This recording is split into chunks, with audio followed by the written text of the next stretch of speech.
Did you know there's something affecting your vocals before the EQ or compression even touches it? It's the angle of your microphone. Did you know that makes a big difference? Because it does. Depending on how close and the angle of the mic is facing your mouth, it'll change how your vocals sound once they've been recorded. It's not always best just to have your mouth as close as possible and directly facing the capsule of the mic. So I'm gonna read off the same sentence and try different angles, and we can listen to how it sounds. Position 1. It's about over a foot, and it's in front of my mouth pretty directly. This position works well for someone who moves around a lot, and you maybe have a kind of dynamic performance where you might get really loud at one part and really quiet. This gives you space to lean in. Peter picked a simple vocal phrase for this test.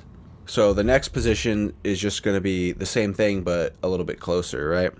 Now we're doing this close miking thing. So what you might hear more bass. There's a thing called the proximity effect, where the closer you are to a microphone, there'll be an exaggerated bass sound. So that could be a good thing or a bad thing depending what you're going for. But also you're going to capture every little nuance of my voice. And when I say, Peter picked a simple vocal phrase for this test, when you do S, this position can capture it a lot. It's just feeding right into the mic, right? So now we can do this one that's much farther away. Similarly to the first one I showed you where it was just over a foot in front of your mouth, this is a little bit more quiet, right?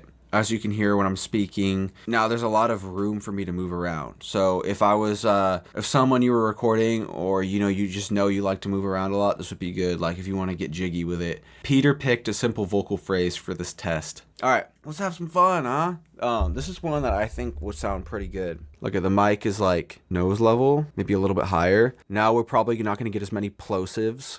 We're not going to get as many S sounds coming out of the mic. I think this is a really safe move. I don't know. Let's see how it sounds. Peter picked a simple vocal phrase for this test.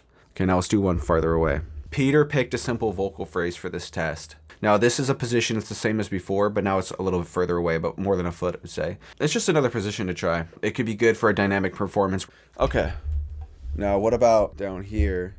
Peter picked a simple vocal phrase for this test. It's just a little bit lower, so you might actually hear more of my chest resonance there. That's just kind of an interesting thing to think about. Even just like that foot difference in height could create a different sound, and I guess we'll probably hear that, right? I'd say you're probably going to want to try all of these out for yourself. Don't get too comfortable doing just one, because it's something we might take for granted or overlook, but I don't think it's something that should be overlooked if it's contributing to how your mix will sound later. So I'd say probably always want at least like 6 inches from the mic. Too close is just like exaggerating the bass too much. So hey, the more you know, baby.